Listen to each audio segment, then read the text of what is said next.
Herkese selamlar, kanalıma hoş geldiniz. Bismillahirrahmanirrahim. İlmeğimizi yapıyoruz ve 6 tane zincir çekiyoruz. İpimizi 2 defa atağa doluyoruz. Ve ilk zincire üçlü trabzan örüyoruz.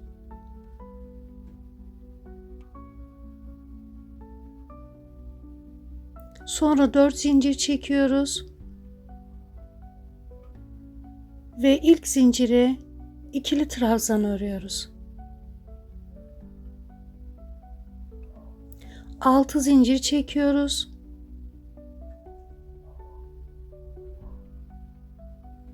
İlk zincire üçlü trabzan örüyoruz.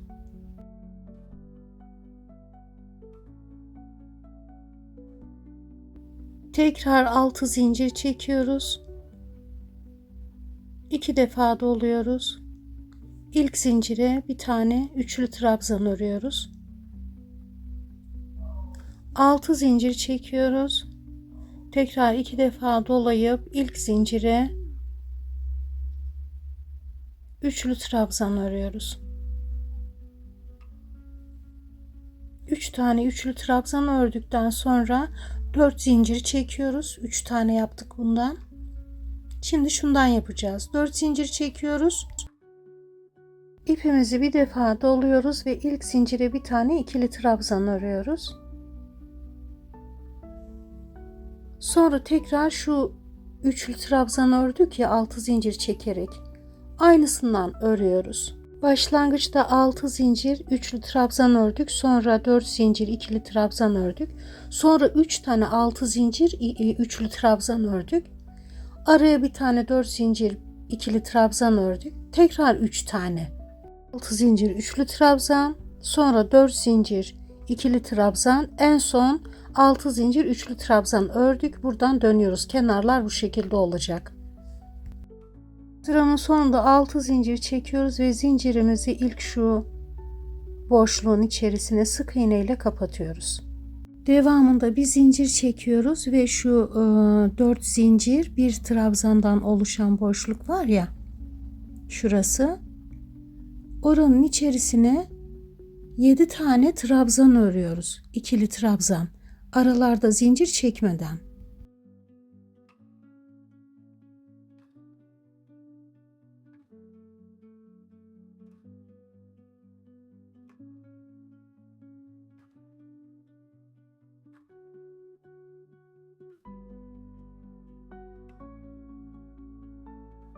Yedi trabzandan sonra bir zincir çekiyoruz ve sıradaki şu boşluğun içerisine şuraya sık iğne ile kapatıyoruz.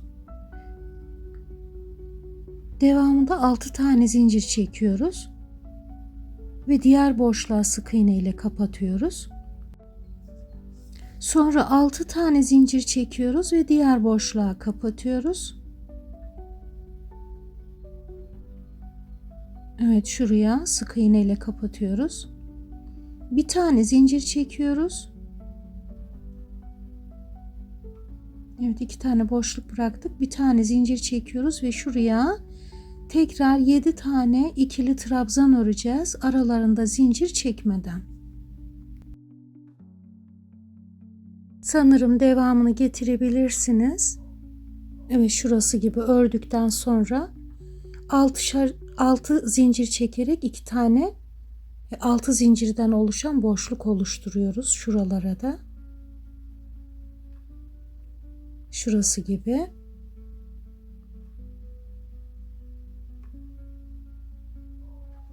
Sonra 4 zincir bir trabzandan oluşan yere de aynı şekilde 7 tane trabzan örüyoruz. İkili trabzan, arada zincir çekmeden.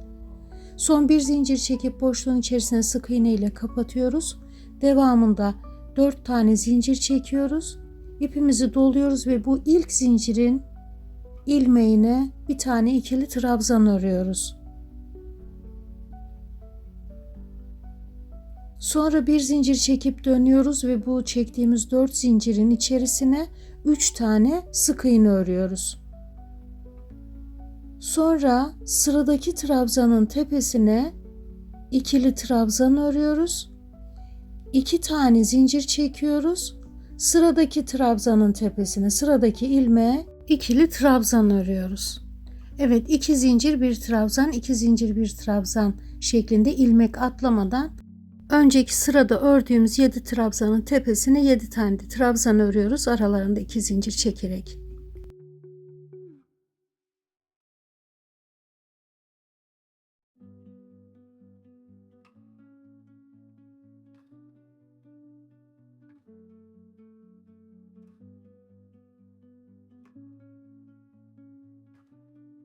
Sonuncu trabzanı ördükten sonra sıradaki boşluğa sık iğne ile sabitliyoruz.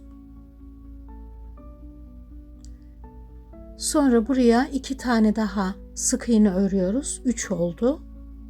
Ve sıradaki boşluğa da 3 tane sık iğne örüyoruz. Sonra ipimizi doluyoruz. Trabzanın tepesindeki ilmeğe şuraya ikili trabzan örüyoruz. Aralarında 2 zincir çekerek az önce ördüğümüz şekilde.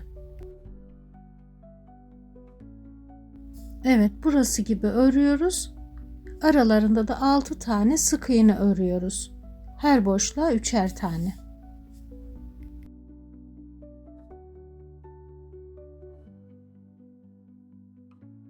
Sıranın sonundaki zincir boşluğuna 3 tane sık iğne ördükten sonra bir tane zincir çekip dönüyoruz ve o 3 sık iğnenin üzerine de 3 tane sık iğne örüyoruz. Sonra sıradaki boşluğa 2 trabzanın arasındaki şu 2 zincirlik boşluğa bir tane sık iğne ile geçiş yapıyoruz.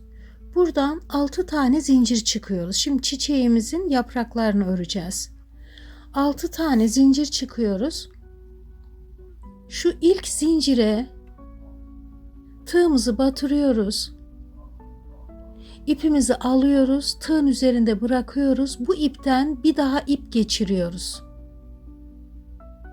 Dikkatlice bakarsanız tekrar ipimi alıyorum ve bu ilmeğin içerisinden geçirip tığın üzerinde bırakıyorum.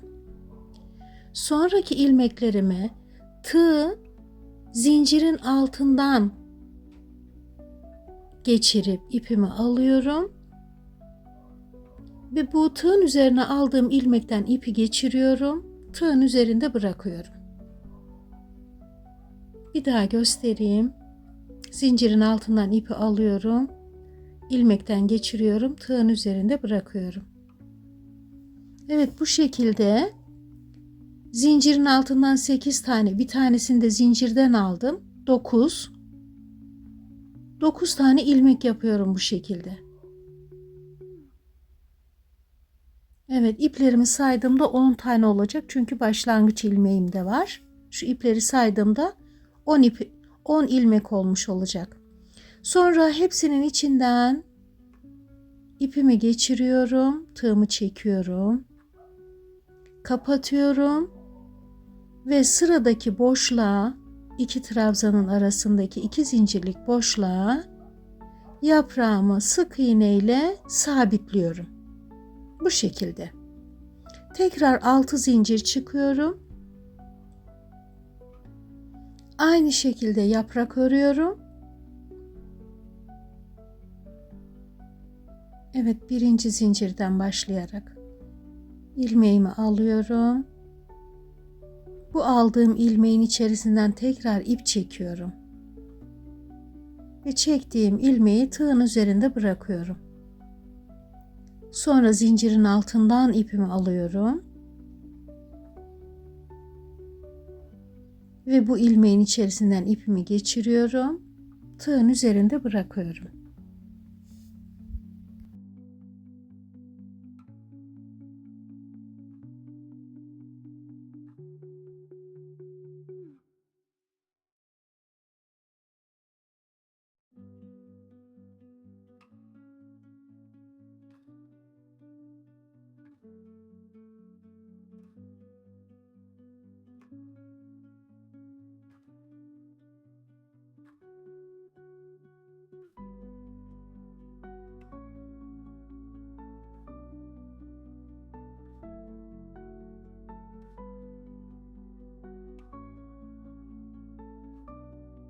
Çiçeğimin yapraklarını bu şekilde oluşturacağım. Son yaprağı göstereyim şimdi bu motifin. Evet, son yaprağı ördükten sonra zincirle trabzan arasındaki boşluğa sık iğne ile kapatıyorum. Ve sık iğnelerin üzerine sık iğne örüyorum. Kaç tane sık iğnem vardı burada? 6 tane. 6 tane sık iğne örüyorum. Her ilmeğe bir tane.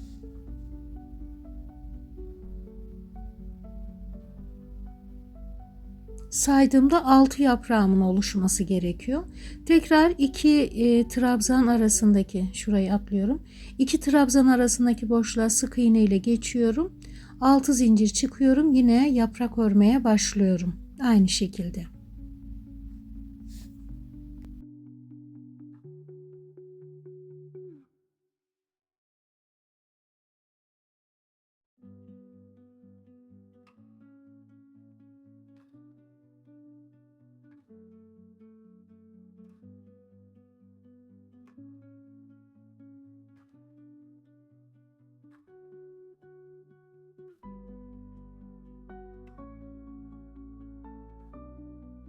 Evet, şu aralarında 2 zincir bulunan 7 trabzana birer tane yaprak örüyorum. Toplamda her trabzan topluluğunun üzerinde 6 tane yaprak oluyor.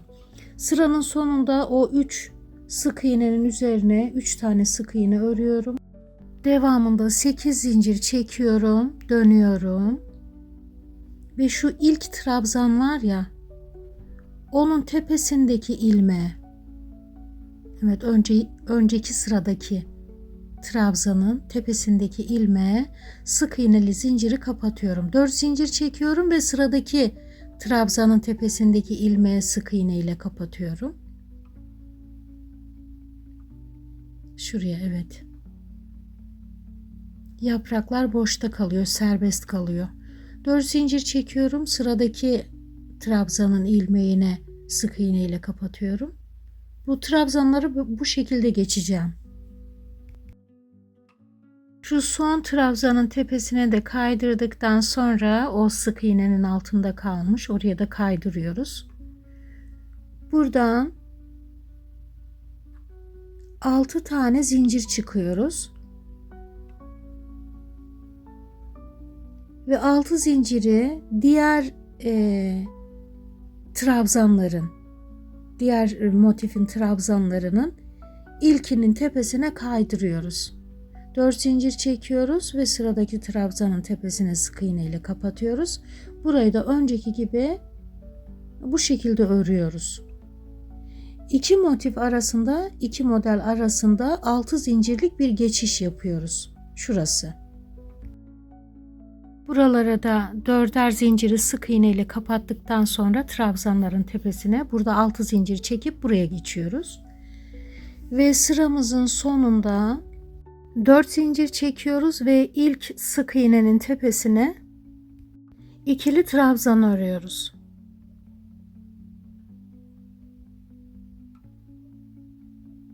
Sonra 6 zincir çekip dönüyoruz ve ilk boşluğu atlayıp şurayı ikincisine sık iğne ile kapatıyoruz. Devamında 4 zincir çekiyoruz.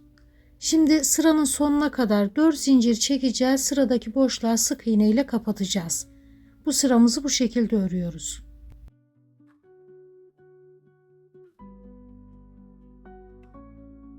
Sıranın sonundaki boşluğa 4 zinciri sık iğne ile kapattıktan sonra buradan 6 zincir çıkıyoruz. Sonra ipimizi 3 defa doluyoruz, dönüyoruz. 3 defa doluyoruz ipimizi. Şurayı atlıyoruz. Şurayı. İkincisine dörtlü bir trabzan örüyoruz. Sonra 3 tane zincir çekiyoruz. Pardon, 4 tane zincir çekiyoruz. Ve şu çektiğimiz son ilmeklerden tığımızı geçirip ipimizi buradan alıp kaydırıyoruz zincirimizi ve devamında 6 zincir çekiyoruz. Sonra sıradaki boşluğa sık iğne ile bu 6 zinciri kapatıyoruz. Sonra 6 zincir çekiyoruz.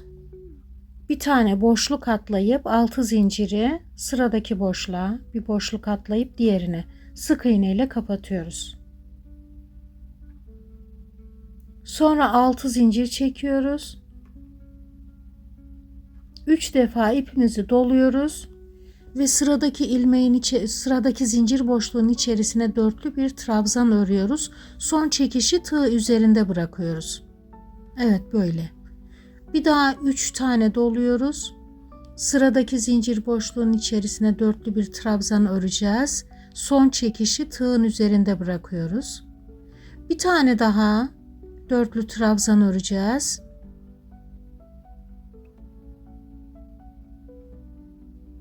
Son çekişi tığın üzerinde bırakıyoruz. Bir tane daha öreceğiz. Sıradaki boşluğa. 3 defa çekiyoruz. 4. çekişte hepsini birden kapatıyoruz. Tığın üzerindeki bütün ilmekleri birden kapatıyoruz. Sonra 4 zincir çekiyoruz. Ve şu kapattığımız ilmeklerin hepsinden tığımızı geçirip aynı yönde ipimizi alıyoruz. Zincirimizi buraya kaydırmayla kapatıyoruz. 6 tane zincir çekiyoruz. Ve sıradaki boşluğa sık iğne ile kapatıyoruz. 6 tane zincir çekip şu geçişi yapacağız. Şurayı. Ve devamı aynı şekilde.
Sona gelecek çiçeğimizin zeminini de yapıyoruz.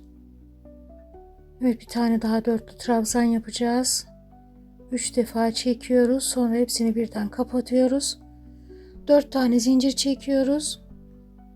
Ve tığımızı şu birden çektiğimiz ilmeklerin içerisinden geçirip ipimizi alıyoruz. Zincirimizi kaydırmayla kapatıp 4 tane zincir çekiyoruz, dönüyoruz ve şu kapattığımız 4 zincir var ya, onun içerisine 5 tane ikili trabzan örüyoruz aralarında zincir çekmeden.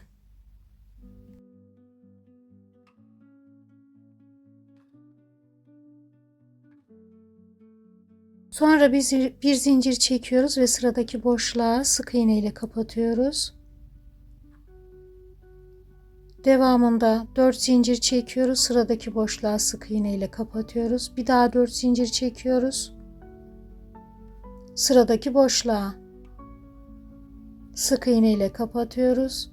Bir tane zincir çekiyoruz ve yine az önce ördüğümüz gibi ya da önceki çiçeklerde ördüğümüz gibi şu 4 zincirlik boşluğun içerisine 7 tane ikili trabzan örüyoruz.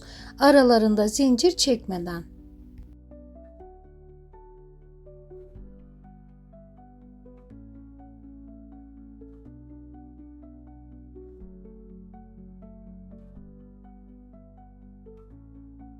Evet, şurayı örüyoruz. Çiçeğin şu göbeğini örüyoruz. Sonra bir zincir çekip boşluğun içerisine, sıradaki boşluğa sık iğne ile kapatıyoruz. Sonra 4 zincir çekiyoruz. Sıradaki boşluğa sık iğne ile kapatıyoruz. Tekrar 4 zincir çekiyoruz. Sıradaki boşluğun içerisine sık iğne ile kapatıyoruz. Ve bir zincir çekip çiçeğimizin göbeğinin yapımına geçiyoruz. Evet, şu 4 zincirlik boşluğa 7 tane ikili trabzan örüyoruz. Şurada ördüğümüz gibi, şurası gibi. Sıranın sonunda 5 tane ördük. 5 tane ikili trabzan ördük.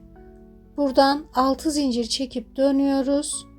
İlk ilmeği atlıyoruz. İkincisine trabzan örüyoruz. İkili trabzan, arada 2 zincir çekiyoruz. Tekrar sıradaki ilmeğe ikili trabzan. 2 zincir, sıradaki ilmeğe ikili trabzan. 2 zincir ve son trabzanın tepesine de, son ilmeğe de bir tane ikili trabzan örüyoruz. Şurayı örüyoruz ama yarım örüyoruz.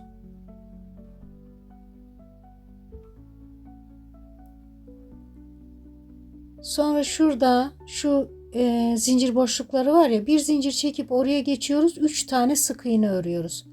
Bir zinciri kapattık. Sık iğne, ikinci sık iğne, üçüncü sık iğne.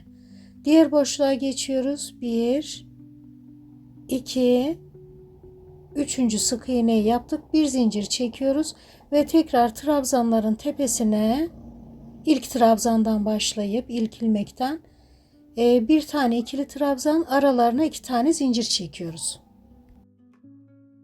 Evet, şurası gibi örüyoruz. Arada da 6 tane sık iğne var. 3'ü bir boşlukta, 3'ü bir boşlukta. Sıranın sonunda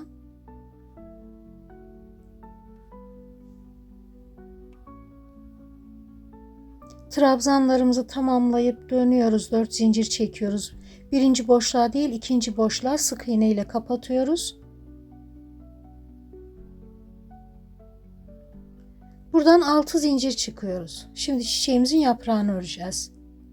Evet, yaprağı nasıl öreceğimizi göstermiştim zaten. Tekrar aynı şeyleri söylemeye gerek yok.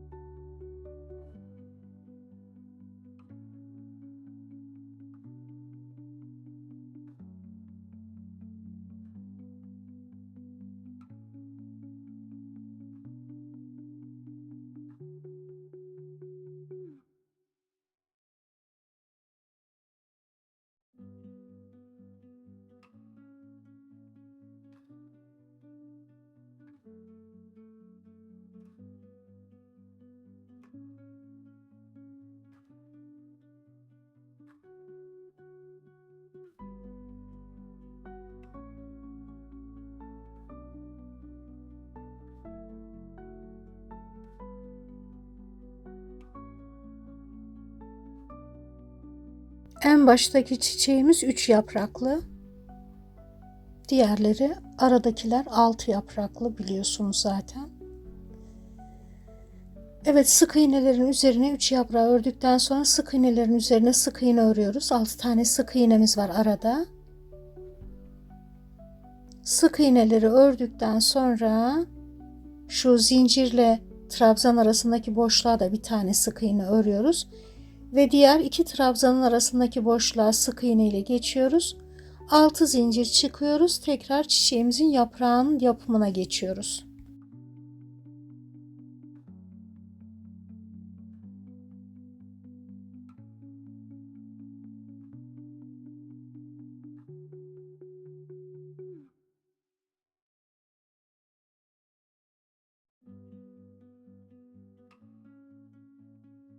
Evet, yapraklarımızı bu şekilde tamamlıyoruz.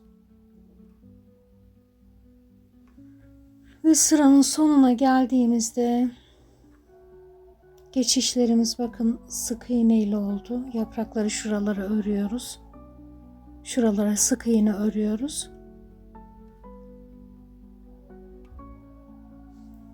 Evet, son yaprağımızı örüp boşluğa sık iğne ile kapattıktan sonra yanına bir tane daha sık iğne örüyoruz.